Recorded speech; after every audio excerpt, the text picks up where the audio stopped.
오늘 주님께서 주신 말씀 마태복음 2장 1절부터 12절까지 말씀을 함께 교독하겠습니다.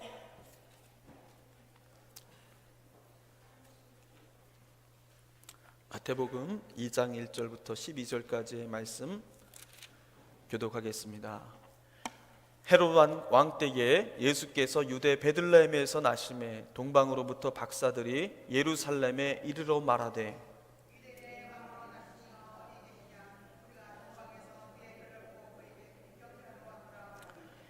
헤롯 왕과 온 예루살렘이 듣고 소동한지라.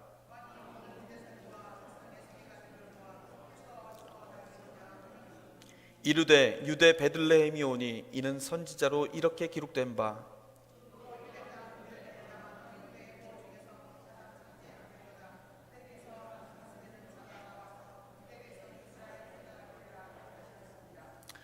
이에 헤롯이 가만히 박사들을 불러 별이 나타난 때를 자세히 묻고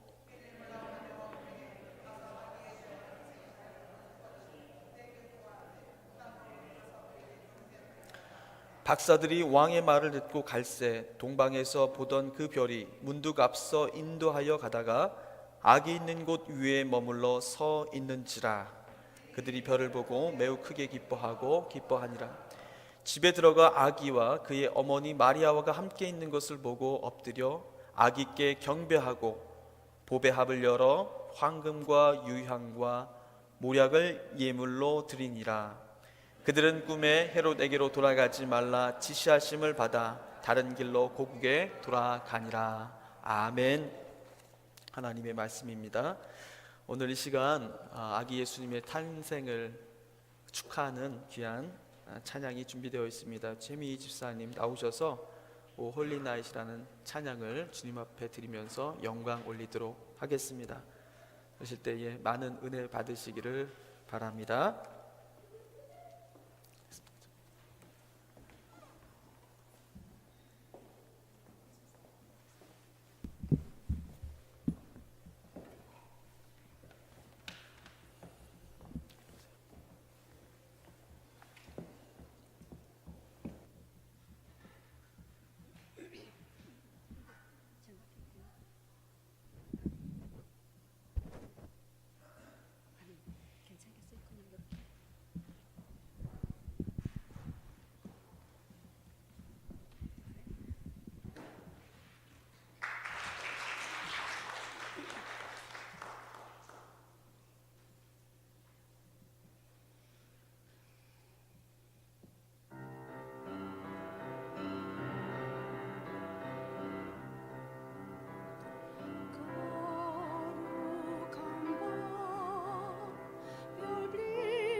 예, 아름다운 찬양으로 하나님께 영광 돌린 우리 최미 집사님, 또 우리 최승희 집사님 동생분이신 거 다들 다 아시죠? 또 우리 중요한 우리 교회 절기 행사 때마다 꼭 이렇게 오셔서 함께 예배 드리시고, 오늘은 특별한 찬양으로 하나님께 영광 들려주심을 감사합니다.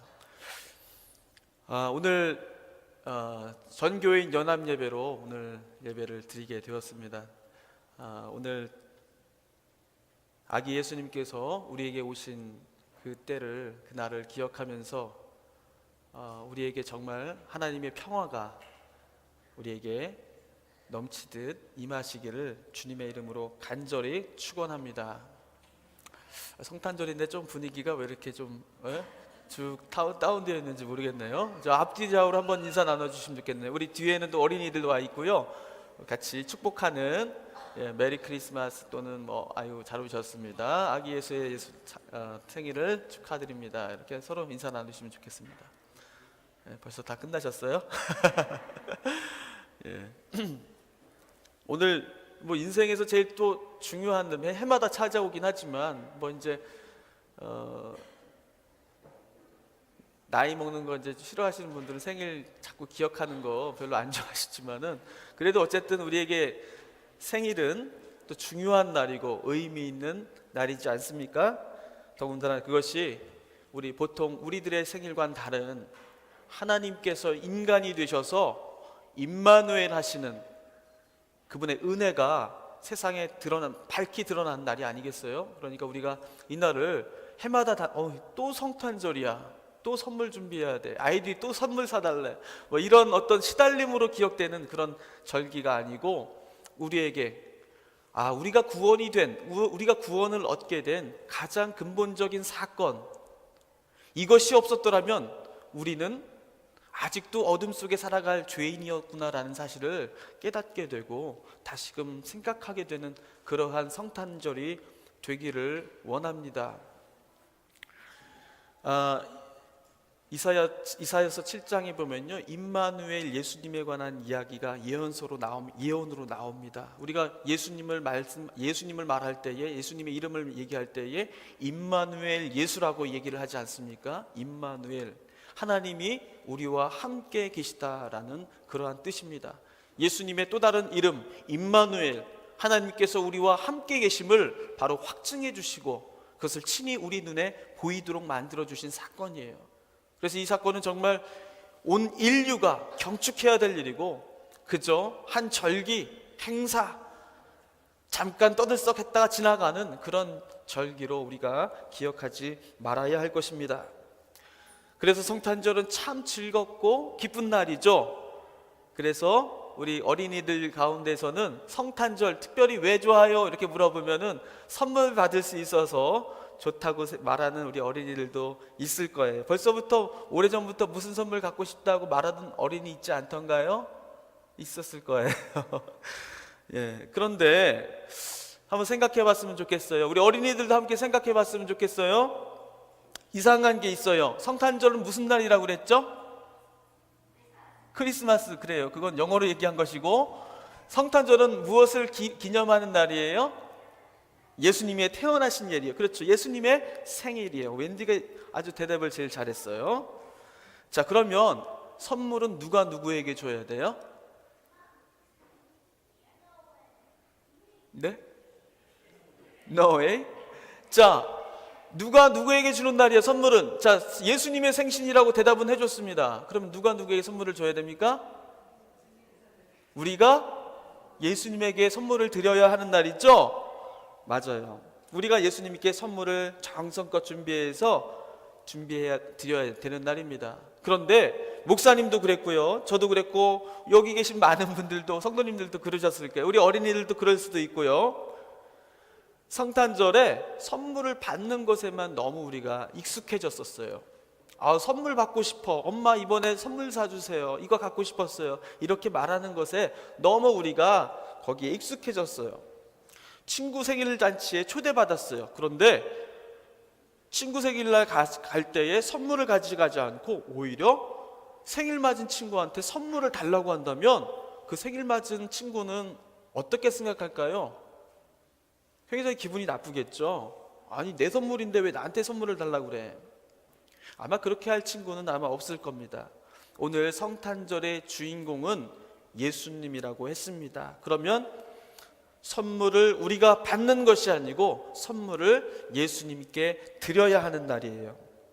오늘은 예수님께서 태어나신 날, 예수님께 선물을 드린 동방박사의 이야기를 하려고 합니다. 동방박사의 이야기 잘 아시죠? 자, 동방에서 박사님들이 계셨어요. 열심히 별을 연구하는 그러한 학자들이었습니다. 그런데 그 박사님들이 하늘에서 아주 밝게 빛나는 이상한 별을 보게 되었어요. 박사님들이 연구한 결과에 의하면 그렇게 밝게 빛나는 별은 반드시 어느 왕이 태어나실 때만 빛나는 별이라고 연구한 결과가 있었습니다. 그래서 그 별을 보고 이것은 분명히 누군가의 왕이 태어나신 그러한 징조를 알려주는 별이라고 생각한 것입니다. 그리고 그 박사님들은 그 별이 있는 곳에 가면은 아기 예수님을 새로 태어나시는 왕을 만날 수 있다는 생각을 하게 되었어요. 그래서 별을 따라서 산을 넘고 사막을 건너서 물을 건너서 먼 길을 달려왔습니다. 그리고는 드디어 아기 예수님을 만날 수 있었어요. 박사님들은 예수님의 탄생을 축하하기 위해서 그냥 오지 않았어요. 귀한 예물을 가지고 왔습니다. 그 선물이 무엇이었죠? 혹시 아는 분 있어요? 어린이들 가운데. 어린이들 듣고 있죠? 자, 혹시 예수님에게 선물한 그 3가지 선물이 뭔지 기억하는 어린이 있어요? 자, 따라해 보겠습니다. 세 가지 선물을 드렸는데 하나는요, 황금이었어요. 황금. 우리 어린이들이 왜 이렇게 없어요? 자, 우리 성도님들도 오늘만큼은 주일학교에 오신 것으로 생각하시고 큰 목소리로 따라해 주시기 바랍니다. 황금과 유향과 모략이었습니다. 한번 따라해 보겠습니다. 황금, 유향, 모략. 자, 이 세 가지 진귀한 예물을 주님 앞에 드렸다고 성경은 말했습니다. 저는 이 이야기를 어려서부터 이 성극할 때마다 늘 했던 것이 기억이 납니다. 동방박사 그런 연극을 하게 될 때는 이상한 옷을 두르고 나와서 항상 예수님께 예물을 드리던 그런 기억이 있는데 한 10번도 넘게 동방박사를 해봤던 것 같아요. 다들 그런 기억들 가지고 계시죠? 그런데 저는 이 이야기를 또 연극을 할 때마다 한 가지 이상한 점을 생각했었어요. 멀리서 별을 보고 한 걸음에 달려온 그 박사님들이 언제 예수님을 위한 선물을 준비했을까? 언제 이 박사님들은 예수님이 태어나실 걸 알고 그 진귀한 황금, 유향, 모략은요 쉽게 어디 시장에서 구할 수 있는 물건들이 아니에요. 그렇죠? 그 구할 수 있다면 진귀한 예물이라고 할 수도 없겠죠.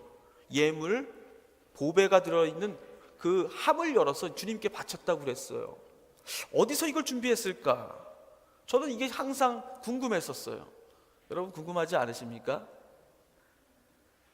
박사님들이 별을 발견했을 때 그 별을 놓치지 않기 위해서라도 머뭇거릴 시간이 없었을 것입니다.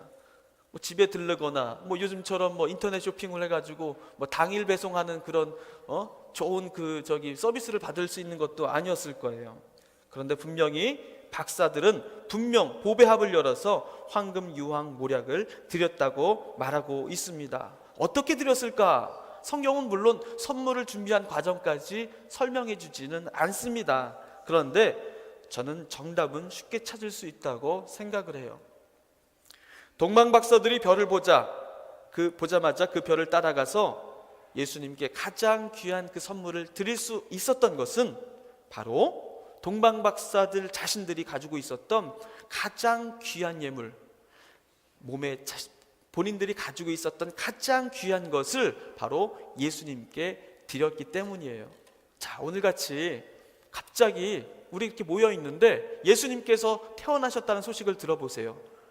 당장 이제 뭔가 들고 가서 빨리 예수님께 경배를 해야 되는데 우리가 지금 준비된 게 아무것도 없잖아요. 그러면 가지고 있는 것을 가야 될 거예요. 가장 귀한 것, 집문서를 들고 간다든지 아니면 반지 이런 걸 빼가지고 드렸겠죠. 가장 귀한 거. 마치 그것처럼 동방박사들은 예수님 앞에 예물을 드릴 때에 새로 뭔가를 따로 준비하는 게 아니에요. 자신이 가지고 있었던 제일 좋은 것들을 주님 앞에 드린 것입니다. 미리 준비된 것으로 드렸다는 것입니다. 자, 그렇다면 오늘 예수님의 생일이라고 그랬어요. 그러면 예수님께 선물을 드려야 한다고 그랬어요. 자, 선물 가지고 오신 분 한번 손 들어보세요. 예수님께 드릴 선물 가지고 오신 분. 받을 손만 준비해 왔습니까? 헌금. 네. 감사합니다. 예수님께 드릴 또 은혜로운 선물, 헌금을 준비하신 분도 계실 텐데요. 예수님께 우리가 오늘 선물을 드려야 하는 날입니다. 어떤 선물이 예수님께서 가장 기뻐하실 선물이 될까? 기억하시길 바라요. 예수님께서 받기 원하시는 생일 선물은 돈으로 살 수 있는 것이 아니에요. 화려하게 포장된 것도 아닙니다. 예수님께 드릴 선물은 따라하겠습니다. 내가 이미 가진 것으로 드리게 될 것입니다. 내가 이미 가진 것으로 주님께 드리게 될 것이라는 것이에요. 여러분들도 받고 싶은 선물이 있었을 거예요. 마찬가지로 예수님께서도 받고 싶어하는 선물이 있어요. 그것은요, 황금도 아니고 유향도 아니고 모략도 아니에요. 그것은 동방박사들이 가지고 있었던 가장 귀중한 선물이었을 뿐이에요. 자, 그러면 우리는 무엇을 드릴 수 있을까요? 나에게 가장 귀한 것은 무엇일까? 한번 우리가 그것을 오늘 생각해보는 날이 되기를 바랍니다.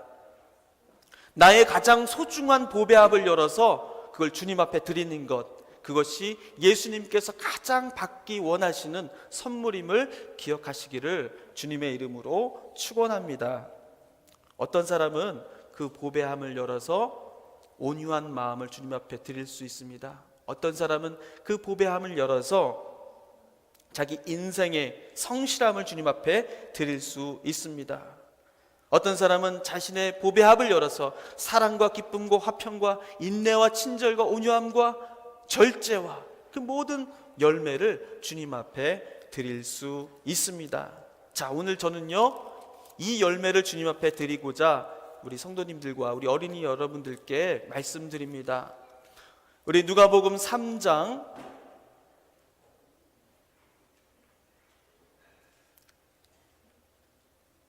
10절부터 우리 14절까지 말씀을 한번 봉독해 보겠습니다. 오늘 여기에 주님 앞에 드릴 수 있는 가장 귀한 선물이 무엇인지가 나와 있어요. 누가복음 3장 10절부터 14절까지의 말씀 함께 읽어볼까요? 시작. 무리가 물어 이르되 그러면 우리가 무엇을 하리이까? 대답하여 이르되 옷 두 벌 있는 자는 옷 없는 자에게 나눠줄 것이요 먹을 것이 있는 자도 그렇게 할 것이라 하고 세리들도 세례를 받고자 하여 이르되 선생이여 우리는 무엇을 하리이까 하매 이르되 부가된 것 외에는 거두지 말라 하고 군인들도 물어 이르되 우리는 무엇을 하리이까 하매 이르되 사람에게서 강탈하지 말며 거짓으로 고발하지 말고 받는 급료를 촉한 줄로 알라 하니라. 아멘. 자, 침례 요한이 이 세상에 와서 예수님의 오실 것을 준비하고 회개하라고 가르쳤습니다. 그러자 요한에게 그러면 우리는 예수님을 맞이하기 위해서 무엇을 해야 합니까? 회개하기 위해서 우리 무엇을 해야 합니까? 이렇게 다시금 물어봤던 것이에요. 그러니까 요한이 이렇게 얘기하는 것입니다. 옷이 두 벌 있는 사람은 한 벌을 없는 사람에게 주라는 것이에요. 세리들도 나와서 제가 어떻게 해야 하겠습니까? 라고 물었던 거예요. 회개를 하려면, 내가 예수님 맞이하려면 어떻게 해야겠습니까? 부가된 것 이외에 더 많은 세금을 거두지 마라, 이렇게 대답해 주신 거예요. 군인들도 물어봤습니다. 저는 어떻게 해야지 그럼 예수님을 맞이하겠습니까? 빼앗지 말고 거짓으로 고발하지 말고 받은 봉급을 족한 것으로 생각하여라, 더 욕심내지 말아라. 이것이 요한이 그들에게 알려준 예수님을 맞이하는 방법이었습니다. 어렵지 않죠? 별로 특별한 것이 아니에요. 예수님을 맞이하는 회개라는 것이 무슨 어디 산상에 꼭 올라가서 산상 기도회를 열어야 되는 것이 아니고 며칠 금식을 결심해야 되는 것도 아니고 내 재산을 다 팔아서 사람들한테 나눠주라는 그런 뜻도 아니었습니다. 예수님을 맞이하는 가장 귀한 선물 어디에 있었어요? 그건 회개하는 마음이었습니다. 그 회개하는 마음은요, 있는 자리에서 하나님이 허락하여 주신 그 삶의 자리에서 성실하고 정직하게 살아가는 것, 남들 다 한다고 따라가지 않고 나만큼은 정직하게 하나님 보시듯 그 자리를 지켜 살아가는 것, 그것이 하나님 보시기에 가장 아름답고 귀한 회개의 열매였어요. 그 열매가 예수님께서 가장 기뻐하시는 소중한 선물이 되었던 것입니다. 우리에겐 금과 은이 없습니다. 하지만 주님을 향한 가장 뜨거운 마음을 드릴 수 있습니다. 그런데 그것이 마치 추상적인, 그리고 손에 잡히지 않는 이야기처럼 이야기되는 것은 우리가 경계해야 할 것입니다. 회개라는 것은, 예수님을 맞이한다는 것은요, 나의 삶의 자리를 다시 돌아보는 것이에요.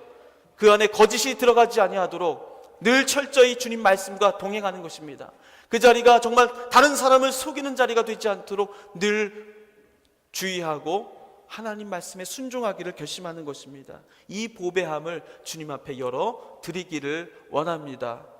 그랬을 때에 예수님께서 기뻐 받으시고, 우리 어린이들과, 또 우리 어린이들은 이렇게 살면 되는 거예요.